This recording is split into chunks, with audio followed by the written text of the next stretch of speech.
स्वागत है साथियों आपका चंद्रा क्लासेस के प्लेटफॉर्म पर। आज हम लोग जो है लोक प्रशासन विषय को स्टार्ट कर रहे हैं। आपको ये ध्यान में रखना है कि जो आपके एग्ज़ाम हैं आने वाले, चाहे बिहार पीजीटी की बात करें या फिर उत्तराखंड पीजीटी की या फिर उत्तर प्रदेश पीजीटी की, जिसमें कि लोक प्रशासन जो पॉलिटिकल साइंस जिन बच्चों का ऑप्शनल सब्जेक्ट है उनकी बात कर रहे हैं। मुख्य रूप से जो तुलनात्मक राजनीति है या भारतीय शासन या फिर जो राजनीतिक दर्शन, राजनीतिक सिद्धांत, उन सारे विषयों को हम लोग बाद में पढ़ेंगे। सबसे पहले हम जो है टॉपिक कवर करने की कोशिश करेंगे लोक प्रशासन। क्यों? क्योंकि समय बहुत कम है ना, गिने चुने दिन बचे हुए हैं। और लोक प्रशासन एक ऐसा विषय है कि अक्सर आपको जो है टीचर इसको पढ़ाने से बचते हैं। यद्यपि बहुत ही सरल विषय है और इसमें थोड़ा सा आप ध्यान दे लेंगे तो अच्छा आप जो है क्वेश्चन कर पाएंगे। चलिए सबसे पहले समझते हैं कि इसमें आपको पढ़ना क्या क्या है, कौन कौन से टॉपिक आपको कवर करने हैं। जैसे लोक प्रशासन सिद्धांत,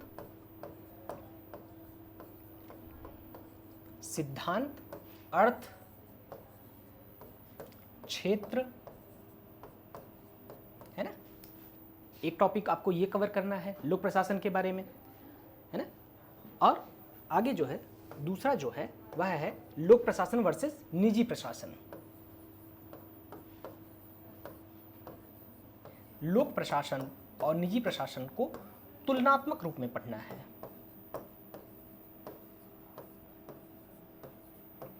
ये आपको ध्यान में रखना है कि बहुत ज़्यादा आपका बड़ा सिलेबस नहीं है लोक प्रशासन, है ना। तो जो है इसको हम लोग कवर करते हुए चलेंगे। फिर अगले टॉपिक में जो है संगठन पढ़ना है। संगठन का निर्माण कैसे होता है, संगठन कार्य कैसे करता है ना। संस्थान के अंतर्गत उसकी कमियां कैसे हैं, उसे दूर कैसे किया जाए। इसी के अंतर्गत जो है सूत्र और स्टाफ पढ़ेंगे हम। सूत्र व स्टाफ, है ना, इस विषय को कवर करेंगे। और संगठन के जो अन्य सहायक अभिकरण हैं, सहायक अभिकरण, क्यों? क्योंकि किसी भी संगठन में, संगठन जो है समूहों में बटा होता है ना। उन समूहों के माध्यम से वह संगठन अपना कार्य संपादित करता है। तो ये चीज़ें हमें ध्यान में रखना है। और फिर आगे जो है हम लोग पढ़ेंगे कार्मिक प्रशासन के बारे में। कार्मिक प्रशासन अर्थात जो कार्यपालिका से संबंधित जो प्रशासन है भारत में, मुख्य रूप से इस लोक प्रशासन का तात्पर्य इसी से लिया जाता है। तो उसकी कार्यविधि कैसी है, संरचना कैसी है, उसमें जो है पद पर नियुक्तियां कैसे की जाती हैं, उनका प्रशिक्षण कैसे होता है ना। उन सब से संबंधित जो है विषयों को इस वाले टॉपिक में कवर किया जाएगा। और फिर जो है उससे संबंधित जो प्रबंधन है उसे भी हम लोग शामिल करेंगे, प्रबंधन, है ना। चलिए आगे बढ़ते हैं। और उसके पश्चात जो है वित्तीय प्रशासन को हम लोग पढ़ेंगे। वित्तीय प्रशासन, लेकिन आपको एक चीज़ ये ध्यान में रखना है कि वित्तीय प्रशासन जो फाइनेंशियल टॉपिक हम लोग पढ़ेंगे चैप्टर, यह हम लोग भारतीय राजनीति एवं शासन व्यवस्था में पढ़ेंगे। क्यों? क्योंकि उससे संबंधित जब हम पार्लियामेंट से संबंधित जब चैप्टर हम लोग कवर करने लगेंगे तो उसमें ये जो है आ जाएगा, है ना। नागरिक एवं प्रशासन एक टॉपिक और हम लोग कवर करेंगे, नागरिक प्रशासन। इसका क्या तात्पर्य है? इसका तात्पर्य यह है कि प्रशासन किस तरीके से नागरिकों के हितों को प्रभावित करता है और कैसे नागरिक जो है उससे प्रभावित भी होते हैं और स्वयं जो है नागरिक प्रशासन को भी प्रभावित करते हैं। यदि कोई भी नियम कानून लागू करते समय कुछ चुनौतियां उत्पन्न हो रही हैं तो उन्हें दूर कैसे किया जाना है ना। शिकायतों का जो निवारण तंत्र प्रणाली है वह कैसे कार्य करेगी, इन सारे विषयों को भी शामिल किया गया है। तो ये चीज़ आपको ध्यान में रखना है कि हम लोग ये टॉपिक मुख्य रूप से कवर करेंगे। और बिना समय गवाए हुए चलते हैं और कोशिश ये रहेगी कि 5 से 6 दिन के अंदर ये टॉपिक आपके सारे कवर हो जाएं। सबसे पहले लोक प्रशासन शब्द के परिभाषा एवं अर्थ को समझते हैं, है ना। जैसा कि हमारा विषय है ये, हमें ये जानना होगा ना कि इसका अर्थ क्या होता है, परिभाषा क्या है। तो लोक प्रशासन शब्द का तात्पर्य जो है समझने से पहले आप प्रशासन शब्द को समझिए कि प्रशासन शब्द का क्या अर्थ होता है। प्रशासन। प्रशासन किसे कहेंगे? आम बोलचाल की भाषा में जो प्रशासन शब्द है इतना सरल है कि इसी की व्याख्या थोड़ा करना कठिन हो जाता है ना। तो लेकिन फिर भी हमें ये ध्यान में रखना है कि प्रशासन शब्द का यदि आप अर्थ समझ गए तो फिर लोक प्रशासन शब्द को व्याख्यायित करना आप के लिए आसान हो जाएगा। प्रशासन शब्द का तात्पर्य ये होता है कि एक सुनिश्चित उद्देश्य की प्राप्ति के लिए, क्या? सुनिश्चित उद्देश्य की प्राप्ति के लिए, सुनिश्चित लक्ष्य की प्राप्ति के लिए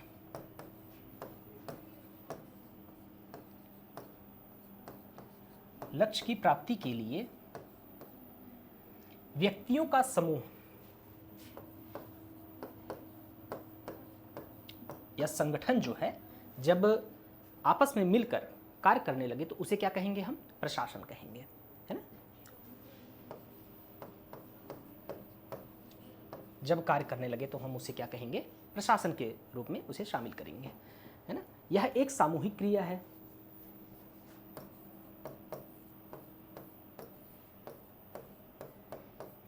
यह क्या है? प्रशासन। प्रशासन एक सामूहिक क्रिया है। सामूहिक क्रिया कैसे है? क्यों? क्योंकि इसमें जो है यह किसी एक व्यक्ति के माध्यम से नहीं किया जाएगा, इंडिविजुअल के माध्यम से नहीं होगा। इसमें जो है कई लोग भाग लेंगे, ये चीज़ आपको ध्यान में रखना है ना। अब आते हैं, बात करते हैं कि जैसे कुछ जो लोक प्रशासन से संबंधित जो विचारक रहे हैं, विद्वान रहे हैं, उनका क्या कहना है कि प्रशासन शब्द का तात्पर्य क्या होता है। इसमें एक विचारक हैं, बड़े विचारक हैं, लूथर गुलिक महोदय। उन्हें हम देखते हैं।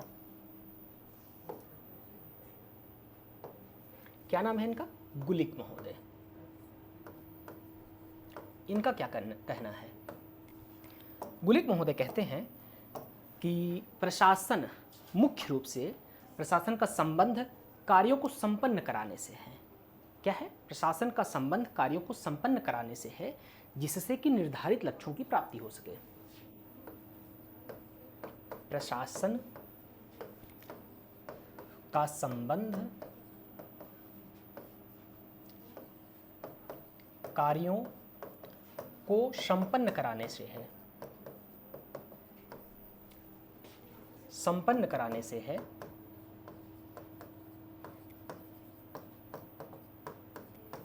जिससे कि निर्धारित लक्ष्यों की प्राप्ति हो सके।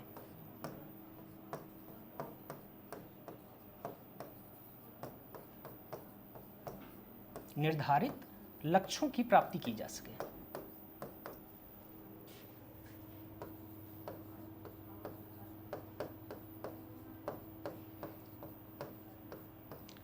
अब इसे समझते हैं। क्या यह परिभाषा अपने आप में पूर्ण है? इसे थोड़ा सा हम इस पर विचार करते हैं। जैसे कि लूथर गुलिक महोदय ने यह कहा है कि प्रशासन का संबंध कार्यों को संपन्न कराने से है, जिससे कि निर्धारित लक्ष्य की पूर्ति हो सके। इनका ये मानना है कि जब किसी भी समूह में या फिर संगठन में किसी विशेष लक्ष्य को प्राप्त करने के लिए पूरा समूह एक सिस्टमैटिक वे में, है ना, व्यवस्थित ढंग से जो है कार्य करे। आपको ये ध्यान में रखना है कि व्यवस्थित तरीके से कार्य करना है, कार्यों को संपन्न कराने से, है ना, जिससे कि निर्धारित लक्ष्य जो है वे निर्धारित रहेंगे, उनको प्राप्त करना है ना। तो ये चीज़ें आपको ध्यान में रखनी है। आगे बढ़ते हैं। और एक विचारक हैं एल.डी. वाइट, उन्हें भी जो है हम लोग देखते हैं कि उनका क्या कहना है। एल.डी. वाइट महोदय, इनका मानना है, इन्होंने कहा है कि प्रशासन किसी विशिष्ट उद्देश्य की प्राप्ति के लिए, प्रशासन किसी विशिष्ट उद्देश्य की प्राप्ति के लिए बहुत से व्यक्तियों, है ना, के संबंधों को निर्देशित करने, नियंत्रित करने एवं उन्हें संपन्न कराने से है ना। किसी विशिष्ट प्रशासन का संबंध किसी विशिष्ट उद्देश्य की प्राप्ति के लिए, प्रशासन का संबंध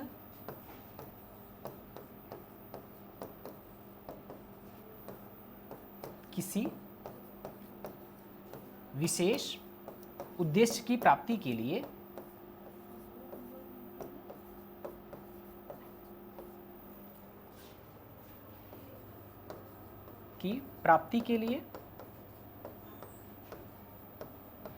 व्यक्तियों के समूह को, है ना, व्यक्तियों को संगठित, निर्देशित एवं समन्वित करना है।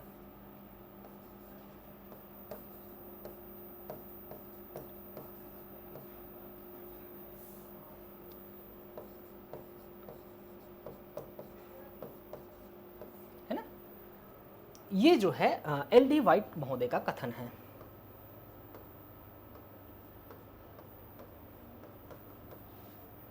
ये आप ध्यान में रखिएगा कि दोनों जो विचारक हैं, चाहे वे लूथर गुलिक हैं या फिर एल.डी. वाइट हैं, दोनों का जो कथन है वे इस बात को मानते हैं कि प्रशासन का एक विशिष्ट लक्ष्य होगा और उस लक्ष्य को प्राप्त करने के लिए जो व्यक्ति हैं, जो समूह हैं, उनको सामूहिक रूप में जो है कार्य करने के लिए प्रेरित किया जा रहा है ना, निर्देशित किया जाएगा।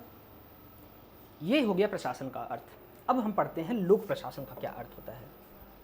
लोक प्रशासन शब्द का तात्पर्य यह है कि जब सार्वजनिक क्षेत्र के लिए, है ना, लोक शब्द से तात्पर्य सार्वजनिक होता है। सार्वजनिक और प्रशासन शब्द का तात्पर्य अभी हमने पढ़ ही लिया, है ना, निर्धारित लक्ष्यों की प्राप्ति के लिए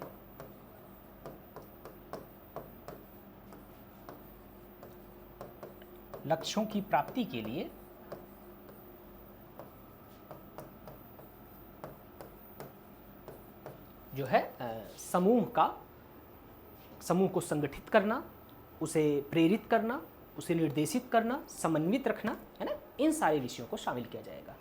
तो अब आप समझ सकते हैं कि लोक प्रशासन शब्द का क्या तात्पर्य है। यहाँ पे सार्वजनिक जो शब्द का प्रयोग किया गया है, इसे समझते हैं। सार्वजनिक का तात्पर्य ये है कि ऐसा विषय, ऐसे क्षेत्र जो कि सभी लोगों के हितों से संबंधित है, किसी एक वर्ग विशेष के हित से नहीं। यहाँ पर सिर्फ राजनीतिक बात नहीं की जाएगी, आर्थिक बात नहीं की जाएगी, सर्वांगीण बात की जाएगी, सर्वांगीण विकास की बात की जाएगी। मुख्यतः सार्वजनिक जो शब्द है, यह किसी भी देश के लिए, नागरिक के लिए सरकार के द्वारा किए गए जो हितकारी कार्य हैं, लोक कल्याण के कार्य हैं, उनको शामिल किया जाता है।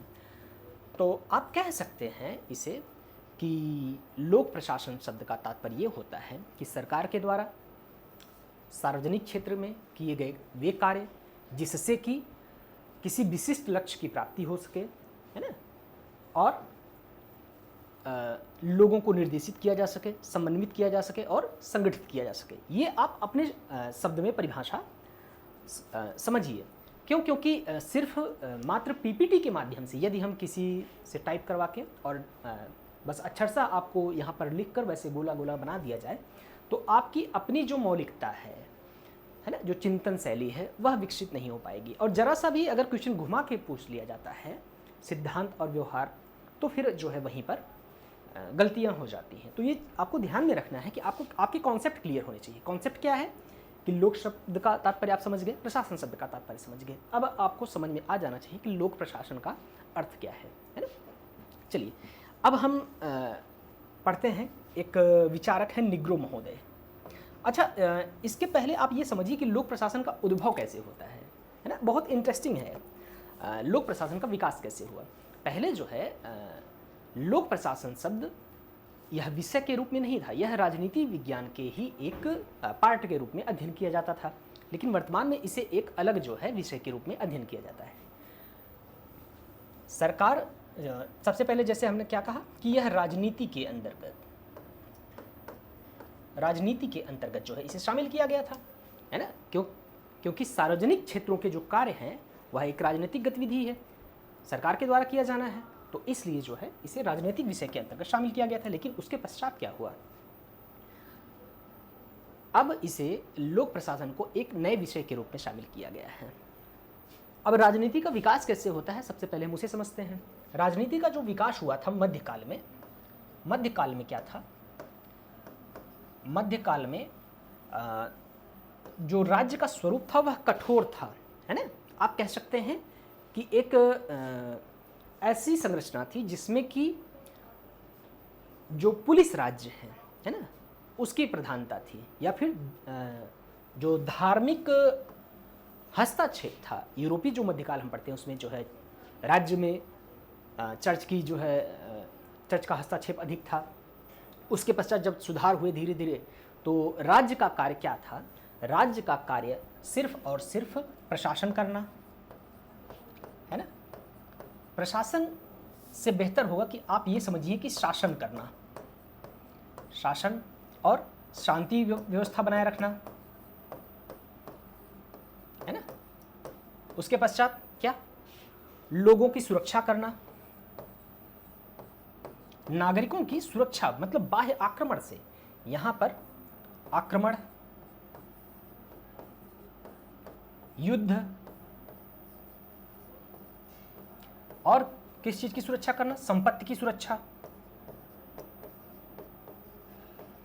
यहां पर आप देखेंगे कि जो पुलिस राज्य की बात की जाती है ना? मध्यकाल के थोड़े से और आगे आने के पश्चात जो है पुलिस राज्य का ही विकास हुआ है। आप देखेंगे कि पुलिस राज्य में मुख्य रूप से क्या था सरकार का उत्तरदायित्व, कार्य? कि वह सिर्फ शासन करेंगे, शांति व्यवस्था को बनाए रखेंगे, जिससे कि समाज में हिंसा ना उत्पन्न हो, लोगों के जो संसाधन हैं, लोगों की जो संपत्ति है, जीवन की के अधिकार हैं, संपत्ति के अधिकार हैं, उन्हें बनाए रखा जाए, है ना? और इसके पश्चात लेकिन सरकार किसी भी व्यक्ति के या समूह के हित के लिए, उनके सकारात्मक विकास के लिए कोई महत्वपूर्ण योगदान नहीं प्ले कर रहा था। अर्थात यहां पर सरकार क्या है? यहां पर सरकार जो है एक सिर्फ और सिर्फ गार्ड के रूप में खड़ा है, जैसे कि एक सिक्योरिटी गार्ड है, वह बस खड़े होकर देख रहा है और कुछ नहीं करना है उन्हें। यदि कोई बाहरी व्यक्ति आएगा, हमला करेगा, तो फिर वह जो है उसमें हस्तक्षेप करेगा। लेकिन इसके पश्चात क्या होता है? एक कदम और आगे बढ़ने के पश्चात आगे इसके पुलिस राज्य के बाद जो है आता है लोक कल्याणकारी राज्य का सिद्धांत। लोक कल्याणकारी राज्य,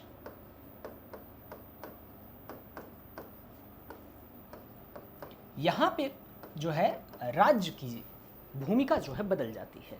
कैसे बदलती है? यहां पर राज्य सिर्फ एक दर्शक नहीं है, वह मात्र प्रशासन नहीं करेगा, बल्कि वह क्या करेगा? शासन के साथ साथ में कल्याणकारी कार्य भी करेगा। इसे समझते हैं।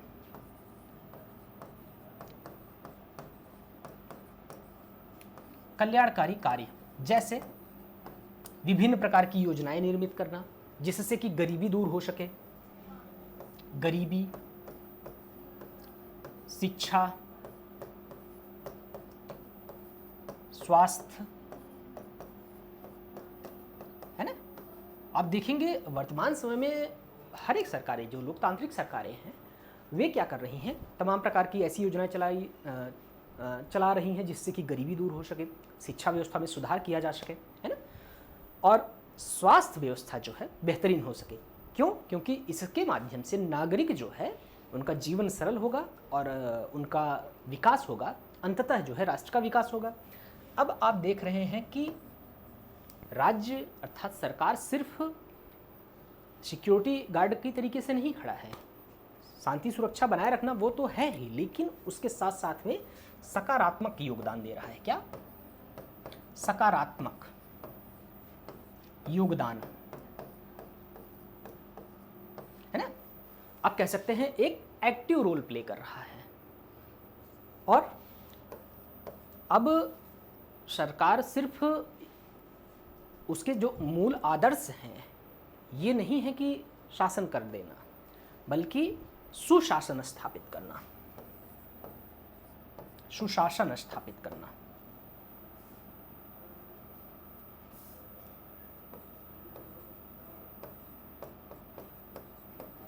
सुशासन स्थापित करना, है ना? इसके माध्यम से ज़्यादा मात्रा में, अधिक से अधिक मात्रा में अपने नागरिकों को बेहतरीन सुविधाएं उपलब्ध करवाना, रोड की व्यवस्था करवाना, है ना, तमाम प्रकार की योजनाएं चलाना जिससे कि उनका सर्वांगीण विकास हो सके, किसानों का विकास हो सके, है ना।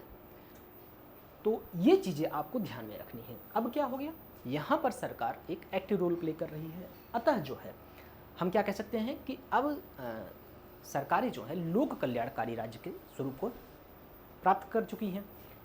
इन्हीं लक्ष्यों की प्राप्ति के लिए जो है प्रशासनिक वर्गों की नियुक्ति की जाती है, जो कि राज्य के कार्यों, राज्य का लक्ष्य क्या है, अब ये लक्ष्य है ना, शांति बनाए रखना, ये तो है ही लक्ष्य, एक महत्वपूर्ण लक्ष्य है। ऐसा नहीं कि अब जो है राज्य शांति नहीं बनाए रखेगा, सुरक्षा नहीं उपलब्ध करवाएगा, है ना। ये सारी व्यवस्थाएं अभी भी उनके द्वारा की जा रही हैं, लेकिन इसके साथ साथ में एक अतिरिक्त कार्य भी उन्होंने अपने जिम्मे लिया है, सकारात्मक। और इन सभी लक्ष्यों की प्राप्ति के लिए ही प्रशासनिक पदों की नियुक्ति की जाती है। इनसे संबंधित जो कार्य हैं उन्हीं को हम क्या कहेंगे, लोक प्रशासन, है ना। अब आपको उम्मीद है कि बेहतर तरीके से समझ में आ रहा होगा। अब हम चर्चा करते हैं कि जो कुछ प्रमुख विचारक हैं उन्होंने लोक प्रशासन की क्या परिभाषा बताई है। सबसे पहले एक विचारक है निग्रो। इन्हें देखते हैं कि इनका क्या कहना है। निग्रो महोदय, निग्रो महोदय कहते हैं कि लोक प्रशासन का संबंध व्यवस्थापिका, कार्यपालिका एवं न्यायपालिका तथा इसके परस्पर आपसी संबंध से है। लोक प्रशासन का तात्पर्य, लोक प्रशासन का अर्थ व्यवस्थापिका,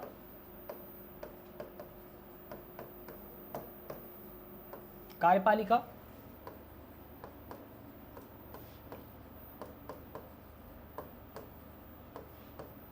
और न्यायपालिका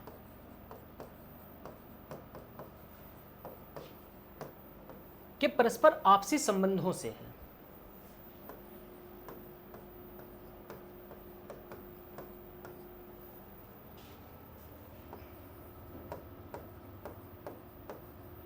आपसी संबंधों से है, यह ऐसा जो है मानना है निग्रो महोदय का, है ना। इनका ये जो दृष्टिकोण है कि लोक प्रशासन मुख्य रूप से व्यवस्थापिका, कार्यपालिका और न्यायपालिका कि जो आपस में अंतर संबंध होते हैं उसे जो है इन्होंने समझा है। कैसे? क्योंकि किसी भी सरकार के जो है या राज्य के प्रमुख अंग के रूप में 3 संस्थाओं को शामिल किया जाता है ना। व्यवस्थापिका,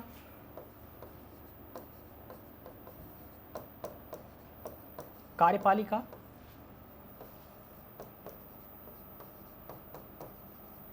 और न्यायपालिका।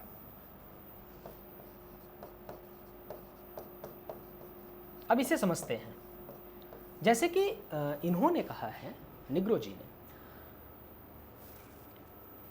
उसे व्याख्यायित करते हैं।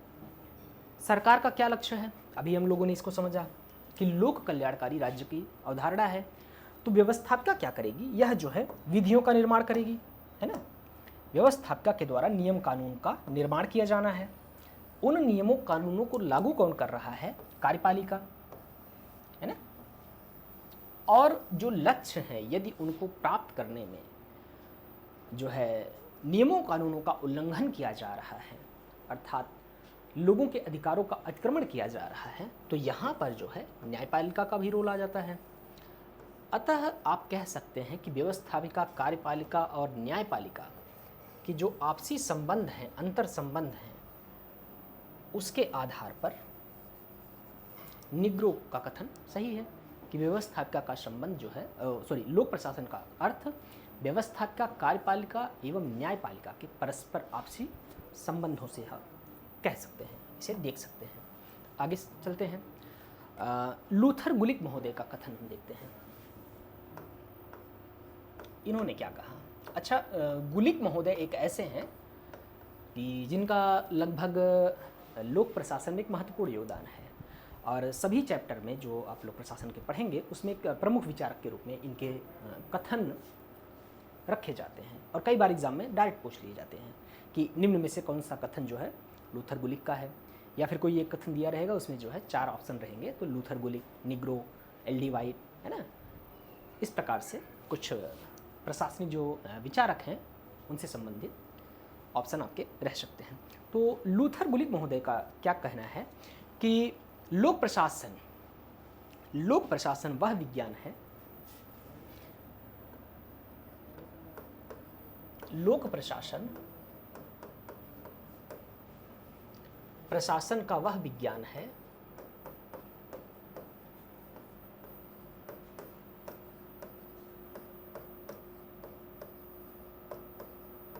प्रशासन का वह विज्ञान है जिसके द्वारा, है ना, क्या कि जिसका संबंध सरकार से है। लोक प्रशासन का वह विज्ञान है जिसका संबंध सरकार से है।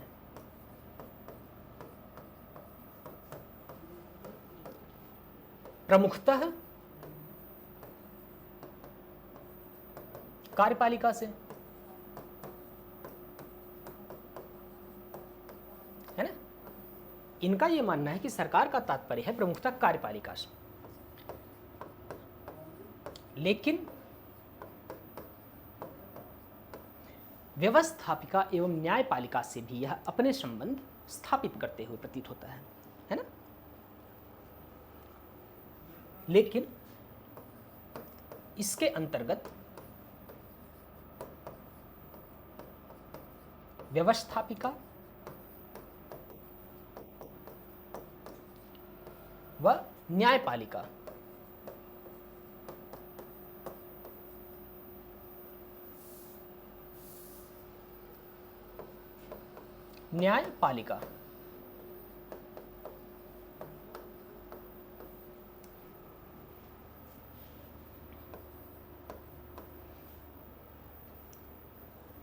को भी शामिल किया गया है। इनका ये मानना है कि गुलिक महोदय का कि देखिए जनाब, जो लोक प्रशासन शब्द है वह तो मुख्य रूप से सरकार से संबंधित है ना, सरकार से। और सरकार में भी किससे? सरकार में भी जो है, सरकार का तात्पर्य क्या है? इन्होंने कहा कि सरकार का तात्पर्य यह होता है कि कार्यपालिका से संबंध है ना। सरकार के अंतर्गत इन्होंने जो केंद्रीय स्थान दिया है वह दिया है कार्यपालिका को। लेकिन इनका ये मानना है कि यह जो लोक प्रशासन है, कभी कभी जो है कुछ ऐसी स्थितियां आती हैं, कुछ ऐसे समय आते हैं अपवाद स्वरूप में, जब वे न्यायपालिका एवं व्यवस्थापिका से भी उनके संबंध स्थापित होते हैं। तो ऐसे मामलों में क्या होगा कि उन्हें व्यवस्थापिका और न्यायपालिका से जो है उन्हें भी कुछ मात्रा में कुछ क्षेत्रों में शामिल किया जाना है। लेकिन प्रमुखतः किसका क्षेत्र है? यह कार्यपालिका का क्षेत्र है। लोक प्रशासन का वह विज्ञान है जिसके अंतर्गत मुख्यतः सरकार को शामिल किया जाना है। सरकार से तात्पर्य यहाँ पे कार्यपालिका से है, लेकिन व्यवस्थापिका एवं न्यायपालिका से भी इसके अंतर संबंध स्थापित होते हैं, है ना। तो यह कथन जो है लूथर गुलिक महोदय का है। अब आते हैं कि इसके आगे पढ़ते हैं कि प्रशासन के क्षेत्र क्या क्या होते हैं, है ना। जो प्रशासन, लोक प्रशासन हम लोग पढ़ रहे हैं, लोक प्रशासन किस तरीके से इसके क्षेत्र को निर्धारित किया जाना है, इसका क्षेत्र क्या है।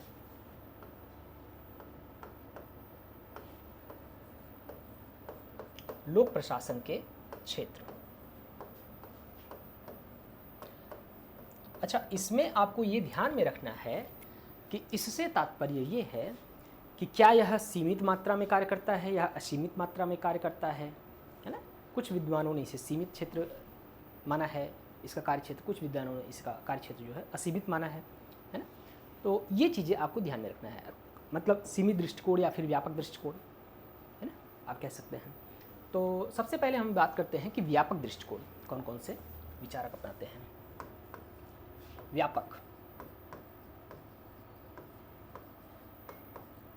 दृष्टिकोण किन किन विचारकों का है। इसके अंतर्गत जो है मुख्य रूप से एल.डी. वाइट को और मार्क्स और निग्रो को रखा गया है ना।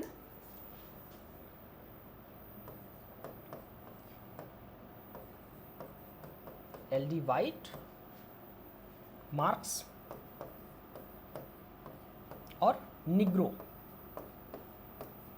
इन लोगों को जो है ऐसा माना जाता है कि ये लोग व्यापक दृष्टिकोण रखते हैं। ये इनका ये मानना है कि लोक प्रशासन का क्षेत्र सीमित नहीं होता है, सिर्फ शासन करना, शांति व्यवस्था बनाए रखना नहीं है, बल्कि लोक प्रशासन आज वर्तमान समय में, वर्तमान स्वरूप में अपने व्यापक क्षेत्र को सीमित किया, जो है समाहित किया हुआ है। इसके अंतर्गत मुख्य रूप से अब प्रशासन सिर्फ एक मूक दर्शक की भांति नहीं रहेगा, बल्कि एक एक्टिव रोल प्ले करेगा, है ना, सकारात्मक। जैसे कि आप देखेंगे कि जो डीएम, एसडीएम होते हैं या फिर जिलाधिकारी, है ना, या अन्य जो प्रशासनिक पद हैं, उनसे संबंधित जो अधिकारी होते हैं, उनके पास जो है कार्य क्षेत्राधिकार अधिक होते हैं किसी भी विषय में निर्णय लेने के लिए, है ना। क्यों? क्योंकि समाज में, राज्य में जहाँ पर उनकी नियुक्ति हुई है, अनेक प्रकार की समस्याएं हैं, है ना। सिर्फ शांति व्यवस्था बनाए रखना नहीं, अब जो है लोगों की गरीबी को दूर करने से संबंधित अनेक योजनाएं चलाई जा रही हैं, स्वास्थ्य संबंधी योजनाएं चलाई जा रही हैं, है ना। तो इसको हम लोग ध्यान में रखेंगे। अब जो है पढ़ते हैं कि एल.डी. वाइट महोदय ने क्या कहा था, है ना। इनका जो विचार है यह थोड़ा सा प्रासंगिक हो जाता है। इनका ये मानना है कि लोक प्रशासन के अंतर्गत वे सभी कार्य आते हैं जिनका उद्देश्य सार्वजनिक लक्ष्यों को या सार्वजनिक नीति को पूरा करना है। लोक प्रशासन के अंतर्गत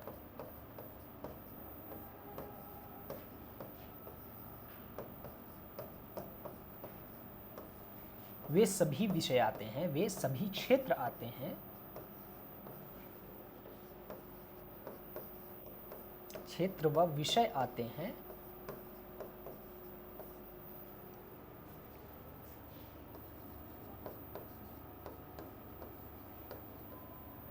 जिनका उद्देश्य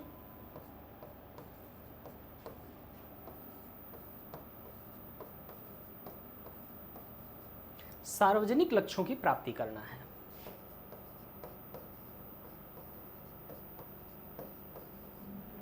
सार्वजनिक लक्ष्य कौन कौन से हैं? सार्वजनिक लक्ष्य का तात्पर्य यह है कि जिन्हें सरकार के द्वारा, है ना, निर्मित किया गया है, किसी व्यक्तिगत संस्था के द्वारा नहीं, यहाँ पर जो है सरकार के द्वारा। यह कथन किसका है? एल.डी. वाइट महोदय का। ये आपको ध्यान में रखना है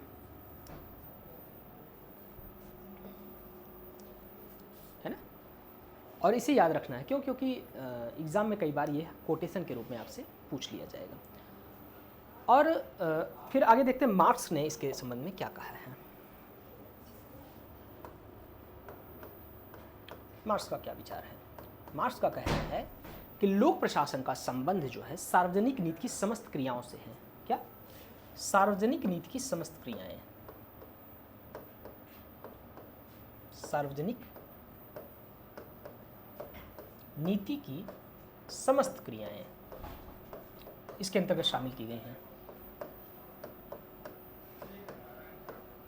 है ना।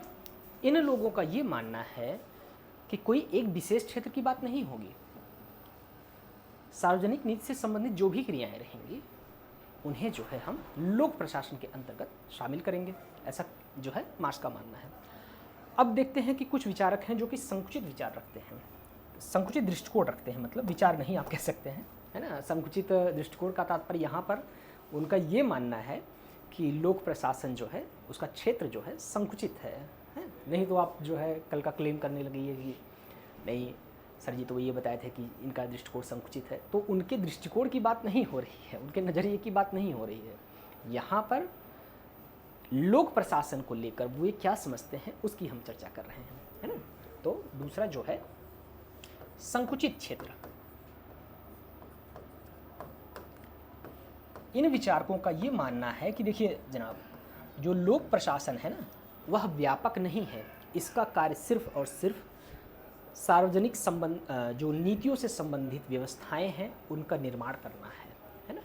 और इसके अंतर्गत साइमन और गुलिक को शामिल किया गया है। साइमन और गुलिक महोदय को, वही गुलिक लूथर, है ना। ये आपको ध्यान में रखना है कि इन लोगों का मानना ये है कि सरकार जो है, जो सकारात्मक एक्टिव रोल प्ले कर रही है वह नहीं, बल्कि जो उसके पहले जो संस्थागत व्यवस्था थी, है ना, पुलिस राज्य की जो सिद्धांत था, उस समय प्रशासनिक लक्ष्य जैसे कार्य करता था उसी तरीके से। और इसके पश्चात जो है गुलिक महोदय ने एक और दृष्टिकोण प्रस्तुत किया है। क्या?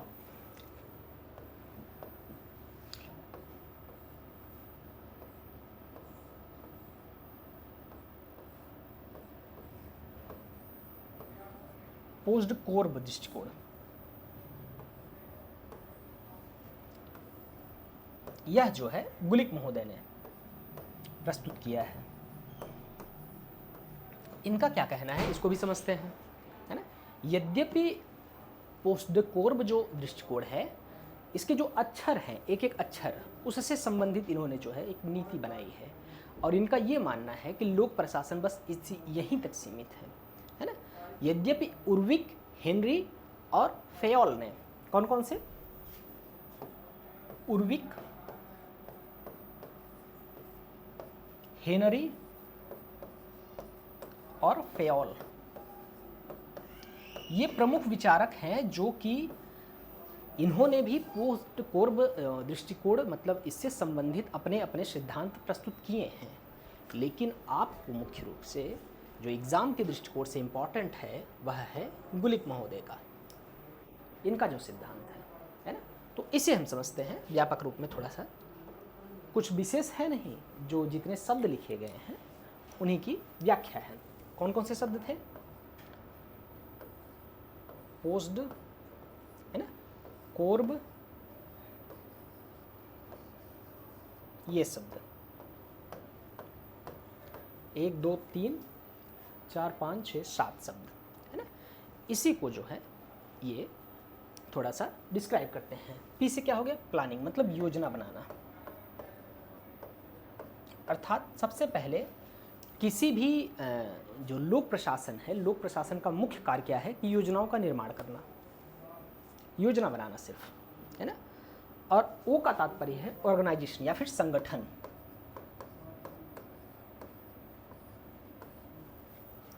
लोक प्रशासन के अंतर्गत एक संगठन कार्य करता है व्यवस्थित तरीके से, जो कि योजनाओं का निर्माण कर रहा है ना।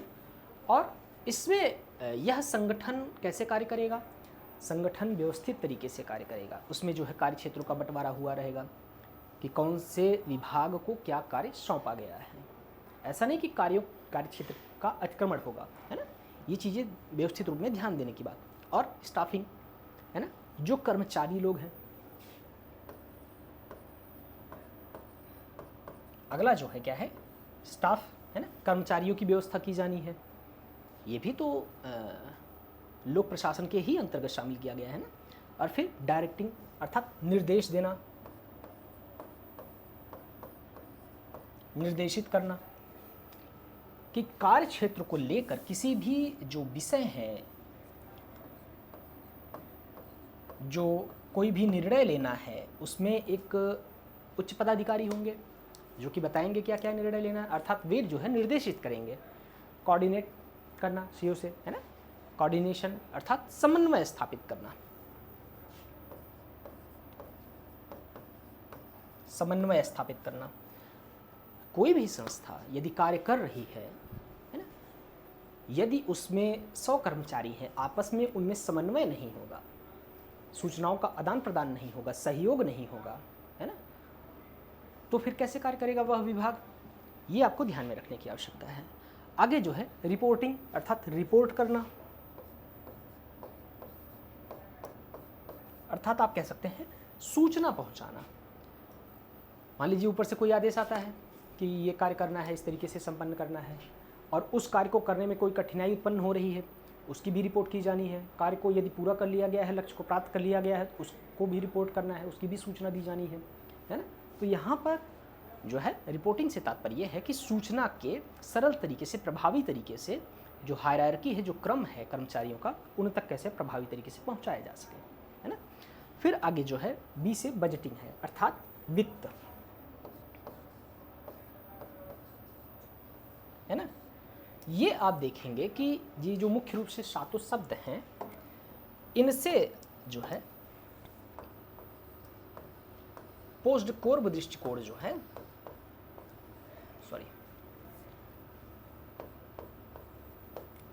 5, 6 और 7, है ना। आप इसे समझ लीजिए अच्छे से, कोई बहुत जटिल इसमें रॉकेट साइंस नहीं है, है ना। आपको आसानी से समझ में आ जाएगा कि जो प्रमुख शब्द हैं इनके अर्थ क्या हैं और यह किस तरीके से व्याख्यायित किया गया है। इसे किसे प्रस्तुत किया है? लूथर गुलिक महोदय ने। सबसे पहला काम ये है कि जो संगठन होगा लोक प्रशासन का, है ना, वह एक योजनाबद्ध तरीके से कार्य करेगा। योजना का निर्माण क्या है, क्यों, कैसे, कितने समय में, है ना, ये सारे विषय जो है उसके अंतर्गत शामिल किए जाएंगे। फिर आएंगे हम संगठन पे। संगठन कौन सा है, क्यों, कौन कौन से लोग हैं, इसका ऑफिस कहाँ है, मुख्यालय, है ना। ऐसा नहीं है कि संगठन का जो कर्मचारी हैं या फिर जो अधिकारी हैं कुछ उसका कोई भवन ही ना हो। तो ये सारी विषय जो है ध्यान में रखना है। आगे कर्मचारी, इनकी जो है नियुक्ति कैसी होगी, प्रशिक्षण, है ना, इनकी शिकायतों के दूर करने का कोई एक मैकेनिज्म होना चाहिए, शिकायत निवारण तंत्र जिसे आप कह सकते हैं, है ना, शिकायत, या फिर आप कह सकते हैं समस्याएं, है ना। जो आज के वर्तमान समय में जो प्राइवेट संस्थाएं हैं, एचआर डिपार्टमेंट इन सब चीज़ों को देखते हैं, है ना। आगे देखते हैं निर्देश देना। जो पदानुक्रम है कर्मचारियों का, हायरार्की, कि कौन किसे निर्देश देगा, ये मायने रखता है। जिस तरीके से उच्च अधिकारी, पदाधिकारी अपने से नीचे अधिकारियों को आदेश देंगे, फिर वे उनसे नीचे अधिकारियों को आदेश देंगे, अंततः ये क्रम जो है नीचे पहुंचता है। और जो सूचना का आदान प्रदान होता है वह नीचे से क्रमिक रूप में ऊपर चढ़ता है ना। तो निर्देश देना, है ना, आप कह सकते हैं कि पदानुक्रम, इसे जो है मुख्य रूप से आप ऐसे समझते हैं। सबसे ऊपर जो है एक विशेष अधिकारी बैठे होंगे जिनके पास कार्यक्षेत्र और अधिकार अधिक होते हैं। उसके पश्चात जो है नीचे अधिकारियों की संख्या अधिक होगी, लेकिन उनके अधिकार और कार्यक्षेत्र बट जाएंगे आपस में। और अंततः सबसे निचले स्तर पर कर्मचारियों की संख्या अधिक होगी, है ना, लेकिन उनके अधिकार क्षेत्र, निर्णय लेने की जो स्वतंत्रता है वह कम होगी, है ना। ये चीज़ें आपको ध्यान में रखनी है। आगे बढ़ते हैं। समन्वय।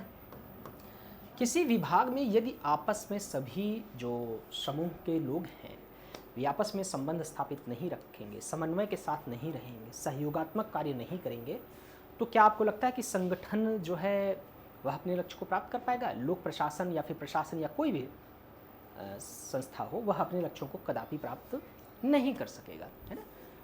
तो ये चीज़ें आपको ध्यान में रखनी है। आगे रिपोर्ट करना। सूचनाओं को भी, क्यों? क्योंकि किसी भी कार्य को करने के लिए सूचना होनी चाहिए कि उस कार्य को करेंगे कैसे, उसको लागू करते समय, क्रियान्वित करते समय कौन कौन सी चुनौतियाँ उत्पन्न होनी है ना।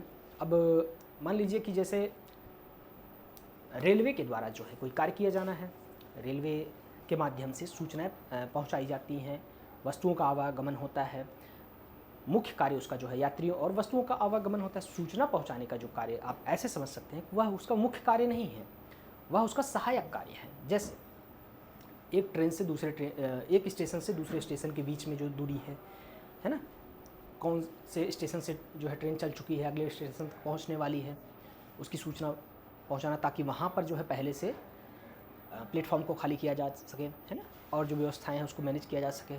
कोई भी यदि समस्या उत्पन्न होती है, आपातकालीन समस्या, कोई भी दुर्घटना घटित होती है, तो तुरंत जो है इमरजेंसी टीम वहाँ पर पहुँचती है। तो ये सारी चीज़ें, अर्थात सूचना को पहुँचाना, बिना सूचना के प्रभावी संचालन के संस्थान प्रभावी तरीके से कार्य नहीं कर सकता है। ये आपको हमेशा ध्यान में रखना है ना। चलिए आगे बढ़ते हैं। वित्त सबसे महत्वपूर्ण पार्ट, बिना पैसे के कुछ नहीं, है ना।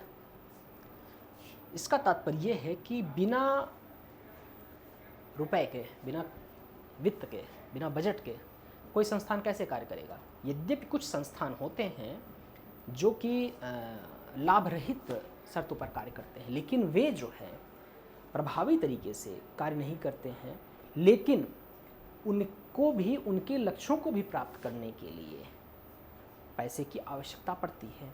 वे स्वयं तो लाभ नहीं कमाएंगे, अपने कर्मचारियों को तो लाभ नहीं देंगे, मतलब उनको पेमेंट नहीं देंगे, लेकिन उनका जो लक्ष्य है उस लक्ष्य को प्राप्त करने के लिए, है ना, जो है वित्त की आवश्यकता होती है।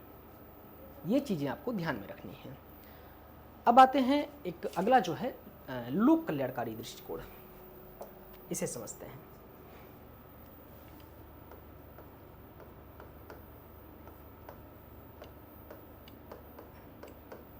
लोक कल्याणकारी दृष्टिकोण, है ना। अभी तक हम लोग 3 जो है दृष्टिकोण पढ़ चुके हैं। लोक कल्याणकारी क्षेत्र, इसमें क्या है इसे देखते हैं। इसके अंतर्गत यह माना जाता है, जो विचारक हैं उनका ये कहना है कि देखिए जनाब, अब लोक प्रशासन ना तो सीमित रहा है, ना तो व्यापक रहा है, ना तो पोस्ट कोड ही रहा है, बल्कि इसका लक्ष्य मुख्यतः क्या है, जनता की, जनमानस की अधिक से अधिक सेवा करना, है ना। जनता अर्थात नागरिक की अधिक से अधिक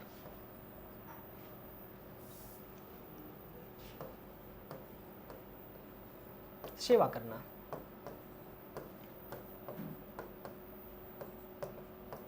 या फिर आप कह सकते हैं सुविधाएं उपलब्ध कराना।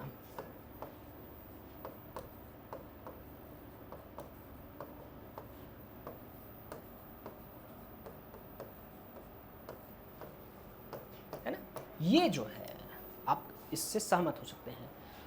इन विचारकों का, इसमें किसी विशिष्ट विचारक का नाम नहीं रखा गया है, लेकिन यह जो है क्षेत्र, यह प्रभावी माना जाता है कि न तो सीमित है, न तो व्यापक है, न तो पोस्ट कोड भी है। अब जो है प्रशासन, लोक प्रशासन एक कल्याणकारी दृष्टिकोण को लेकर चलता है, क्षेत्र को लेकर चलता है, जिसमें कि वे सभी कार्य किए जाने हैं जिससे कि जनता का अधिक से अधिक मात्रा में हित हो सके, उनके जीवन को सरल बनाया जा सके, सहज बनाया जा सके, है ना। जब आप जब डिस्क्रिप्टिव लेवल पर लिखते हैं, या फिर मान लीजिए इंटरव्यू लेवल पर किसी भी एग्ज़ाम में जो जाते हैं, यदि आपसे राजनीति विज्ञान के आप स्टूडेंट हैं, लोक कल्याणकारी राज्य से संबंधित जो प्रश्न पूछे जाएंगे, मौखिक प्रश्न यदि पूछे जा रहे हैं, तो ये आपको ध्यान में रखना है कि लोक कल्याणकारी राज्य का प्रमुख लक्ष्य जो है, अगर भारतीय संविधान के परिप्रेक्ष्य में बात करें, संविधान के मूल आदर्श क्या हैं, स्वतंत्रता, समानता, बंधुत्व, है ना, जो प्रस्तावना के आदर्श शब्द हैं उनकी बात की जा रही है। तो उन लक्ष्यों को प्राप्त करने के लिए, है ना, और देश से गरीबी, भूखमरी, अशिक्षा, बेरोजगारी, है ना, और जो नकारात्मक चीज़ें हैं उनको दूर करने के लिए सरकार लगातार प्रयास करे और नीतियों का निर्माण करते हुए जो है सकारात्मक कदम उठाए, तो लोक कल्याणकारी कार्य उन्हें कहेंगे, है ना। तो लोक कल्याणकारी क्षेत्र ये है।